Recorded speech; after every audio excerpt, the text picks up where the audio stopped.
वंचित बहुजन आघाडीच्या आजच्या या पत्रकार परिषदेला उपस्थित असलेल्या सर्व पत्रकार बंधू भगिनींचं मी पक्षाच्या वतीने सहर्ष स्वागत करतो। पक्षाचे राष्ट्रीय अध्यक्ष ॲडव्होकेट बाळासाहेब आंबेडकर यांना मी विनंती करतो की त्यांनी माध्यमांना संबोधित करावे।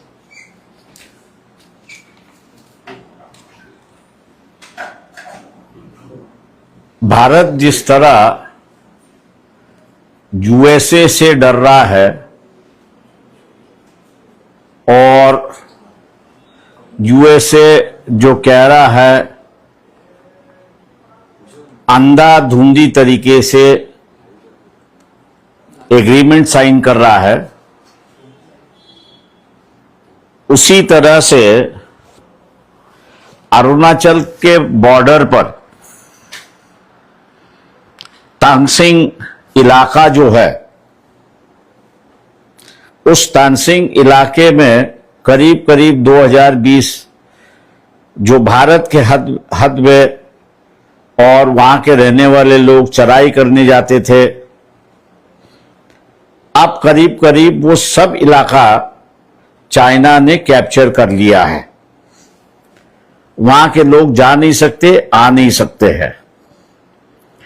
ये बात मैं अपनी तौर से नहीं कह रहा हूं, लेकिन अरुणाचल प्रदेश तानसेन एरिया की जो एक ऑर्गेनाइजेशन है, नाहा वेलफेयर एसोसिएशन NSW करके जाना जाता है, उन्होंने एक लेटर लिखा है 26/6/2021 को, और अभी उन्होंने वापस एक 2026 को एक लेटर लिखा है, जिसकी कॉपी मैंने आपको व्हाट्सएप पर भेजी है। कंटेंट उन्होंने लिखा है कि कौन से इलाके में चाइना घुस चुकी है, उसका विवरण उन्होंने दिखा है। ये लेटर जो है उन्होंने डेप्यूटी कमिश्नर अपर सुबानसरी डिस्ट्रिक्ट दीमापुर अरुणाचल प्रदेश, इनको एड्रेस लिख के पूरे वो जानकारी दी है। जहां तक हमारी जानकारी है, ये बात होम मिनिस्ट्री और डिफेंस मिनिस्ट्री दोनों को बताई गई है, लेकिन दोनों ने वहां पे चुपकी साधी है, ऐसा दिखाई देता है। और इसलिए इस पे कई सवाल उठते हैं। पहले सवाल जो है कि जो भारत की भूमि है वो चाइना धीरे धीरे अपनी तरफ ले रही है। इन दो जो इलाका बताया गया है, वो दो इलाके में मिलिट्री इक्विपमेंट्स रखने के लिए जो बंकर होते हैं वो बंकर बनाए गए हैं, और दूसरा सामान आने जाने के लिए, आर्मी को उतारने के लिए जो हेलीपैड चाहिए, वो 2 हेलीपैड वहां पर बना चुकी है जो चाइना के कब्जे में है। ऐसे परिस्थिति में हम लोग उम्मीद करते हैं कि भारतीय जनता पक्ष का जो नेतृत्व है वो इस बार झूठ नहीं बोलेगा, और उम्मीद करते हैं कि उस इलाके के जो मंत्री है किरण रिजिजू जी, उनके वहां के इलाके के मंत्री है, वो भी झूठ नहीं बोलेंगे, ऐसे उम्मीद हम लोग वहां पर करते हैं। नरेंद्र मोदी जो लाल आंख दिखाते हैं और अपने 56 इंच का छीना है करके बताते हैं, आज हम उनसे पूछना चाहते हैं कि क्या हुआ, आप ना आंख दिखा रहे हो, ना आपकी 56 इंच की छाती जो है वो कुछ कार्रवाई करना जाती है वहां पर। ये बात मैं मानता हूं कि सबसे बड़ी बात है, भारतीय जनता पार्टी और RSS जो है राष्ट्रवाद की बात करती है, सुरक्षा की बात करती है, लेकिन जब वहां के इलाके के लोगों ने लेटर भेजा सरकारी अधिकारियों को भेजा और सरकारी अधिकारियों ने डिफेंस और होम मिनिस्ट्री को भेजा, तो उस पर कोई कार्रवाई नहीं, ऐसी एक परिस्थिति है। और इसलिए सरकार से हम सवाल करते हैं, पूछते हैं कि आपकी कार्रवाई कब होगी, ऐसी एक परिस्थिति है। दूसरा अहम सवाल है, राहुल गांधी से है, लीडर ऑफ द ऑपोजिशन है। लोकसभा राज्यसभा का अधिवेशन शुरुआत होगा। इस राज्यसभा और लोकसभा के अधिवेशन में क्या ये जो अरुणाचल की परिस्थिति है, इस अरुणाचल की परिस्थिति को देखते हुए इसको अहम मुद्दा बनाएंगे? जब तक सरकार जवाब नहीं देती तब तक क्या यह भूमिका आप लेंगे कि हम सदन नहीं चलने देंगे? मैं जानता हूं कि जवाब आएगा कि राम मंदिर का घोटाला जो है वो भी बड़ा है, लेकिन देश भर के सभी मंदिरों में घोटाले चल रहे हैं। इसलिए किस मुद्दे को तवज्जो देना आज के वक्त में, यह मैं मानता हूं कि डॉक्टर बाबा साहब अंबेडकर के नाम से हम लोग ने सुनना चाहिए। उन्होंने कहा था कि जब मेरे समाज का सवाल और लोगों का सवाल होगा तो मैं अपने समाज के साथ रहूंगा, लेकिन अगर मेरे समाज का और देश का सवाल आया तो मैं देश के साथ खड़ा होऊंगा।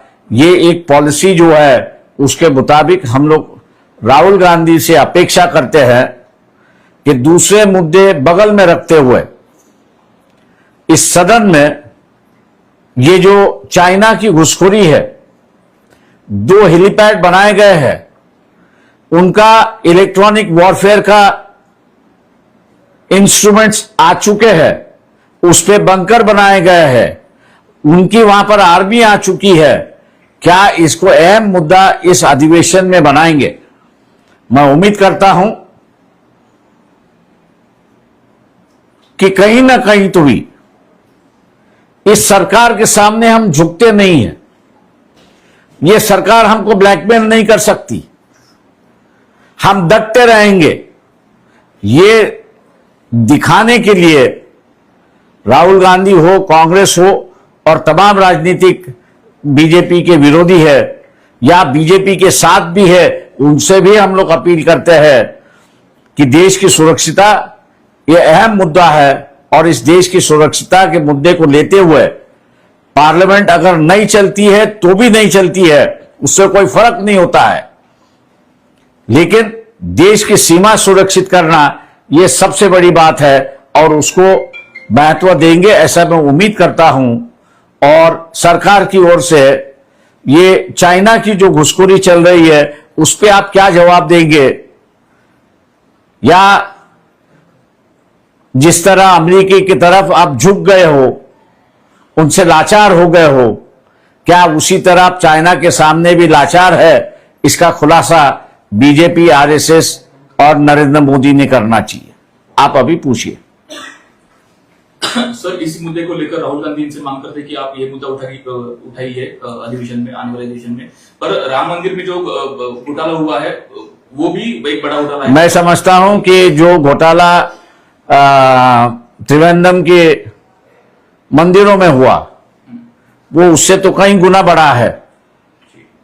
तो यह राम मंदिर का घोटाला जो है हर मंदिर में होते रहता है, उससे देश का कोई नुकसान नहीं होता है। यहां देश के नुकसान का सवाल है, देश की सीमा का सवाल है। इसलिए मैंने बाबा साहब का दौरा देते हुए कहा कि उन्होंने कहा अगर मेरे समाज का सवाल हो और देश का सवाल हो तो मैं देश के अहम साथ रहूंगा। ये उम्मीद करता हूं कि कांग्रेस पार्टी भी देश की सीमा सुरक्षा कर रखने के लिए जो भारतीय जनता पक्ष, आरएसएस और नरेंद्र मोदी से हो नहीं रही है, उस पर लड़ेंगे, डटेंगे और सरकार को मजबूर करेंगे, ये उम्मीद मैं करता हूं। सर, अब तक विरोधी पार्टियां जो हैं उन्होंने किसी ने सदन में इस संदर्भ में कोई अभी तक किसी ने कोई उठाया नहीं है और मैं उम्मीद करता हूं कि सदन में कम से कम इस इशू को तो उठाए। सर, क्या आप आने वाले दिनों में इस विषय को लेकर विरोधी पार्टी उनके नेताओं से मुलाकात करेंगे, उनसे कहेंगे इसको नहीं, हम लोग ने उनके साथ उनके पास ये सभी डॉक्यूमेंट जो है वो भेजे हैं। आप उम्मीद करते हैं हम लोग कि भैया इस डॉक्यूमेंट को देखते हुए वो सदन में इस इशू को उठाएंगे। सदन में हमारा प्रतिनिधि कोई नहीं है, इसलिए हम लोग दूसरे से ही अपील कर सकते हैं। सर, आपने कहा कि आपने उनको डॉक्यूमेंट भेजे, लेकिन इसके बावजूद अब तक मुद्दा नहीं उठाया गया। क्या आपको लगता है ऑपोजिशन भी इसको अनदेखा कर रहा है? देखिए, अब पार्लियामेंट के बाद ही इस पर कह सकते हैं कि अनदेखा कर रहे हैं या क्या कर रहे हैं। उसके पहले टिप्पणी करना उचित है, ऐसा मैं नहीं मानता हूं। सर, आपने कहा राम मंदिर के जैसे ही और भी कई मंदिरों में घोटाले हो रहे हैं, क्या बता सकते हैं कि कौन सा ऐसा मंदिर है जहाँ पे हुआ है? अब उज्जैन का मंदिर का आया मामला 3 महीने पहले, तो उसमें मैं नहीं जाना चाहता हूं, लेकिन मैं यही कह रहा हूं कि राम मंदिर का घोटाला और चाइना की घुसखोरी, इसको प्राधान्य किसको देना है, तवज्जो किसको देना है? तो मैं यही कहूंगा कि तवज्जो अगर देना है तो चाइना की घुसखोरी को देना है, उसको रोकना है।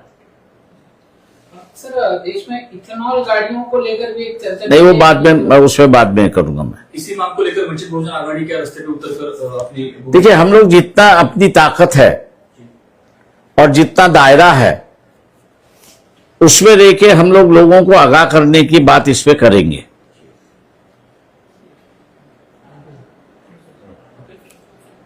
ठीक, थँक्यू व्हेरी मच.